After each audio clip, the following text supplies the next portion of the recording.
Hello everyone, and I'm back today with another video. So today's video is going to be about some basic principles, which are some of the first things you should learn when you learn chess. So let's get started.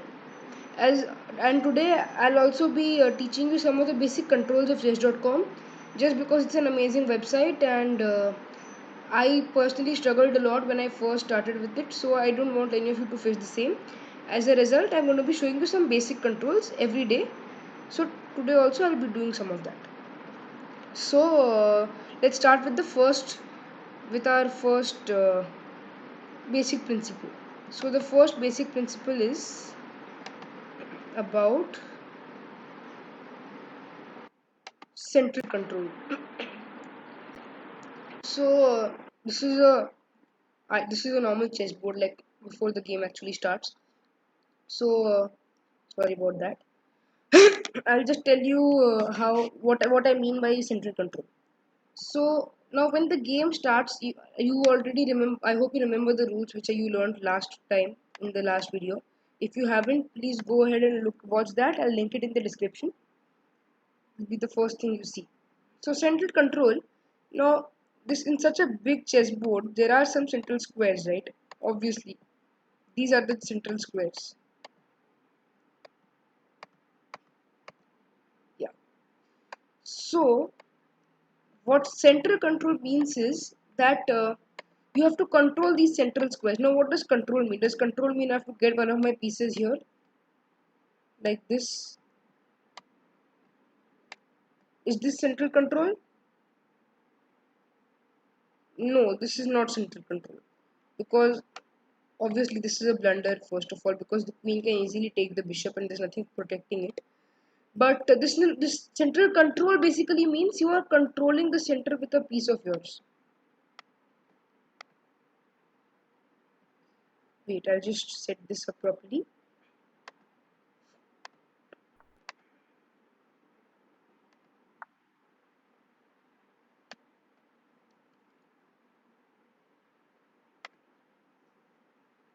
Yes, sorry about that problem. So central control means controlling these squares with one of your pieces. One or more maybe. My computer is having some problem today. Yeah, so suppose in my first chance I play this move here. Whatever it means, just ignore all this as of now. Just look at this, what this is. So now central control, is this knight controlling this square? No, because it is not attacking that square. So this knight is controlling these squares, as you remember. I hope you remember from the previous video. These are the squares it controls. So among these, which are the central squares? These, right? These are the central squares which the knight controls. So it is always said that in the opening basically means the starting of the game, central control is really important. So like, suppose a lot of people, a lot of beginners, when they start chess, they tend to open with moves like these, like this move or this move. Oh, and one more thing I forgot to mention in last time's videos. I hope you remember these being called files and these being called ranks. So since these are called files and ranks, these are squares, obviously, as visibly they are squares. So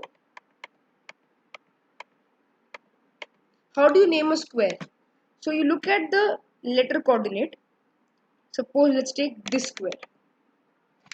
You look at the letter coordinate. If I remove the knight, I can see there is a B. So this is B. And look at the number coordinate. There is 4. So this square is known as B4. Now how to indicate moves? So suppose my knight is coming to this square. Now this square is C3, as you can see from the coordinates on the sides. So if I play this, so what does this mean? Now if you remember the pieces from last time, this is a knight. So this move means knight is coming to C3. So every piece in chess has a particular letter which they use to symbolize. So rooks will be R obviously, bishops are B, kings are K, queens are Q, and knights are not K because K is king. So knights are N. And pawns don't have anything. You don't write P, you just write the letter. Like suppose I play this move, I'll write NC3 as you can see on the side it's written. If I play this move, it's NF3 because knight is coming to F3 square. Suppose if I play this, so we won't write PE4 for pawn E4. We'll just write E4. When you're moving a pawn, you just write the name of the square. This was some simple notation. And when you write castles, I'll just show you how you write castling.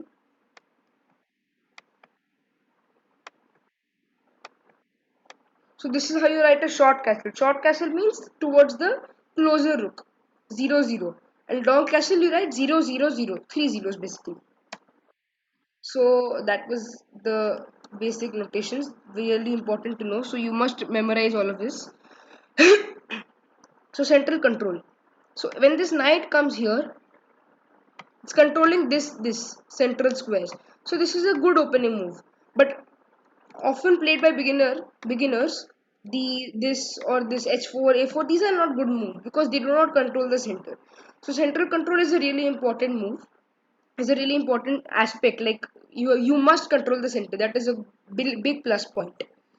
So as a result, some of the popular opening moves, like first moves by white, you would have guessed are e3 or e4 or maybe d3, d4, c4, knight f3.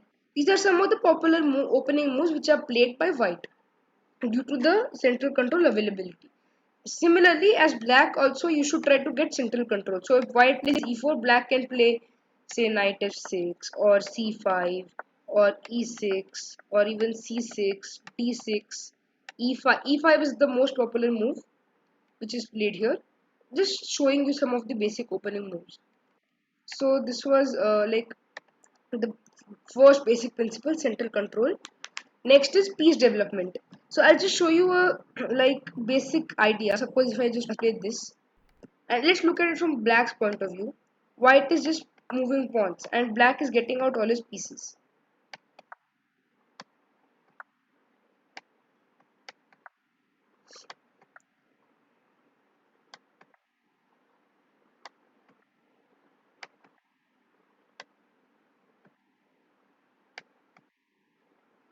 Black is castling as well, and very soon the queen also comes out. So here, if you look at this position, whom would you deem as a better position? So if you just look at this part on the side, this is called like evaluation. So if this is minus means black is better, and if it's plus that means white is better, and if it's 0.00 that means it's equal. Nobody's better at all. So whom would you assess better in this position, black or white? Just ignore white's unsafe king. Other than that, because black has all his pieces out and is ready to strike at any time. For example, he can get his rooks into the game. So obviously black is better in this position due to active pieces. So one more important aspect of chess is piece development. You should always keep your pieces on the best possible squares which they can come onto. So if you just look at some basic openings like starting moves, after this white usually plays this. So he gets his knight out, he's ready to get his bishop out and then also castle. Then black would maybe play this. Basically both sides have to get the pieces out as soon as possible. And it is also not a good idea to bring your queen out other than on certain occasions where there are some common opening traps which I'll be covering. So usually try to keep your queen in until you've developed all your other pieces. Next is king safety. So let's say both the sides play a good game. They follow the opening principle, central control, piece development.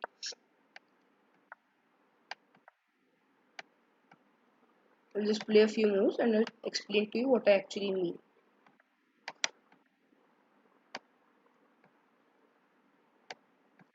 Now let's compare one thing. In this position, white decides to castle and protect his king. So now his king is much safer. Just ignore the evaluation bar as of now. So white decides to castle, and here black starts for some reason going on a king walk. He starts moving his king for no specific reason. So say some moves here,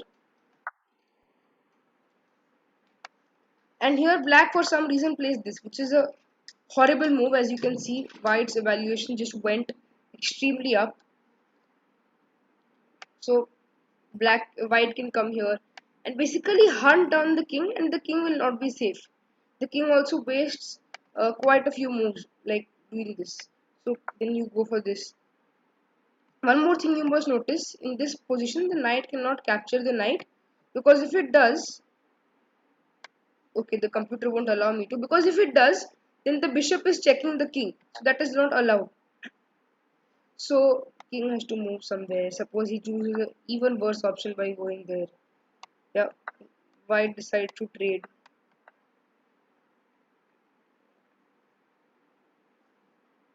Okay, wait, sorry about that. Now slip.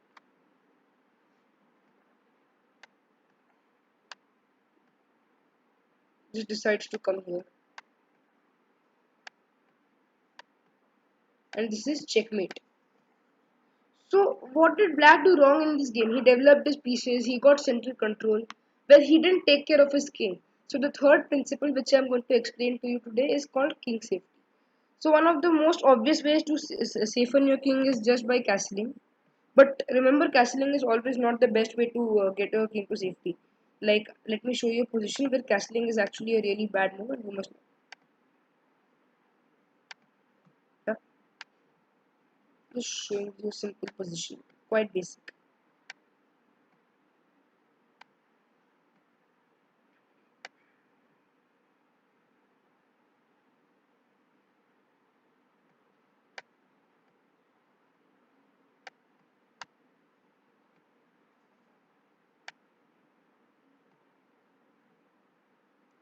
Yeah, and in this position, it's white's chance. White decides to castle. This is a terrible blunder because it allows checkmate at once. So a really terrible, terrible blunder. So it does not mean you should castle always. You must always check the position as to see whether your king is, whether castling is actually a benefit. Is it a pro or a con? So when you think it's good enough, you should castle and bring your king to safety, or you just saw what could happen. So one of the last, this is the last thing I'm going to explain to you today. How important pawns are. So now pawns are pretty small pieces, you must have realized. But let's look at some structures of pawns. So I want to teach you one basic thing in chess related to pawns. So I'll teach you what are pawns and pawn islands. So if you watch Agadmeter, you must have heard of pawn islands. I'll link Agadmeter in the description. Please do check him out. I'll also link a few other awesome channels in the description. Do check all of them out if you want to be a better player. So now, what are pawn islands? So pawn islands are basically, now look at these pawns. They are all on the files next to each other, and this pawn is away from them. So white has two pawn islands. Sorry, white has two pawn islands. This is one, and this is one. Black, on the other hand, does not have only one pawn island because they are all are connected like this. That's not black's advantage. Actually has, these are together. So one, this is alone. There's nothing in the adjacent files. This is a single pawn. It's one island on its own, and this is the last pawn island. So black technically has three, not one pawn island. And usually pawn islands are not considered good, but there are chances where there are some positions where they could be useful. Now next pawn structure is this. So these are obviously by the name you can guess doubled pawns. These are called doubled pawns. When there are two pawns on the same file, they are called doubled pawns. These are also usually cons, but there are positions where they can be useful. Finally, one more kind of pawn structure is, if you look at this pawn structure, this pawn cannot be protected by another pawn. So such pawns which cannot be protected by other pawns are called backward pawns. Like this pawn, these pawns are protected by this one, and this pawn is also protected. But this pawn can't be protected by any other pawn. So this is called a backward pawn. Backward pawns are also not good, but as usual, there are exceptions. And the last thing is isolated pawns. So isolated pawns is basically one pawn in a pawn island. Like if you look at black structure here, he has one pawn island here. Sorry, one pawn island here, one here, and this is alone. So it's alone in a pawn island. This makes it an isolated pawn. The definition: if there is no such pawn of the same color in the adjacent files or the same file, then it is called a backwards pawn. Sorry, an isolated pawn. They are also usually considered weaknesses, but as usual, there are exceptions. Okay, so this was about pawn structures. one more, one more thing I want to explain is imbalances. Slight imbalance, not like this. These are really important in chess, but for now, I'll just give you the basics. So last time I taught you about all the pieces. I forgot to tell you one thing. How many points each piece is worth? So pawns, wait, I'll just get the board back. So pawns are worth 1 point each. They are worth 1 point. And this is like not very important, but you must know them. Rooks are worth 5. Bishops and knight are both worth 3. The king has no value, as if you lose the king, you lose the game. Queen is worth 9 points. Okay. So now you must be wondering why to have two different pieces as bishops and knights when they both have the same amount of points. So actually they are quite different, bishops and knights. Just look at this position with a few. Now this position looks completely equal, right? If I just add a few pawns to this position,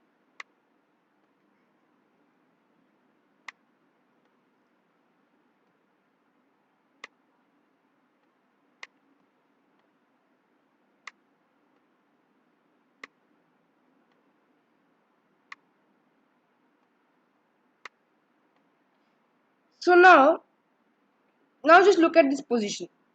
White has an extra pawn, as you can see just by counting, and white's knight is under attack, so white decides to move the knight, and black decides to get his bishop here. Yeah.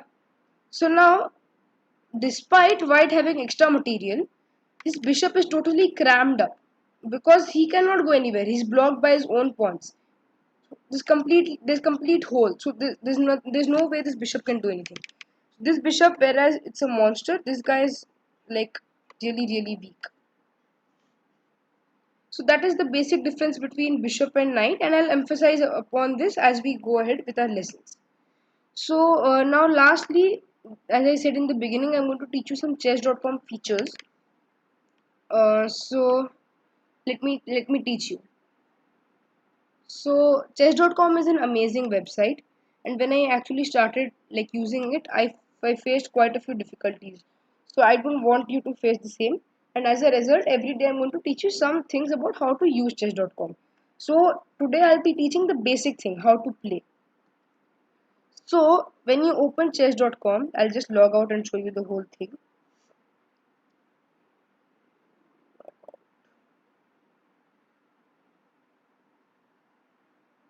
Okay, I can't figure out how to log out. Just to see, yeah, here it is. So when you type chess.com on your web browser, on the URL is only chess.com. This is the screen which you see. So now you can just click on play now, learn to play against computer, daily puzzles and all to start playing without creating an account. But I suggest you create an account because accounts are really helpful. You can do lot of more things. So I already have an account. If you don't, you can go here and sign up, or as I already have an account, I'll go to login. I add in my username and password, click on remember and click on login, and this opens my account. Okay,